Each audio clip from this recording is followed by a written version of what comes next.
अस्सलाम वालेकुम, वेलकम कहते हैं आपको स्किल्स ट्रेनिंग हब के प्लेटफॉर्म से। जैसा कि आपको बताया था कि डिजिटल मार्केटिंग और लोकल ई कॉमर्स कोर्स करने वाले स्टूडेंट्स को ना सिर्फ हम कोर्स करवाते हैं बल्कि प्रैक्टिकली काम स्टार्ट करवा के देते हैं। हमारे स्टूडेंट्स के माशाल्लाह स्टॉक आ चुका है और स्टॉक बहुत अच्छा भला स्टॉक आया है माशाल्लाह। और इसमें माशाल्लाह इन स्टूडेंट्स की जो अर्निंग और इनकम स्टार्ट हुई है, ये इनकी इनकम स्टार्ट तकरीबन पहले ही हफ्ते से इनका काम स्टार्ट हो चुका है और ये माशाल्लाह स्टॉक पे स्टार्ट आ रहा है। और अभी कुछ स्टॉक पेंडिंग है, वो किसी और सिटी से आना है।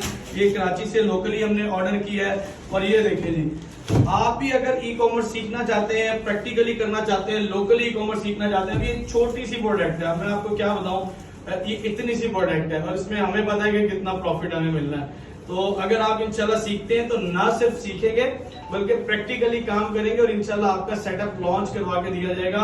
Thank you so much for watching this video. Allah Hafiz.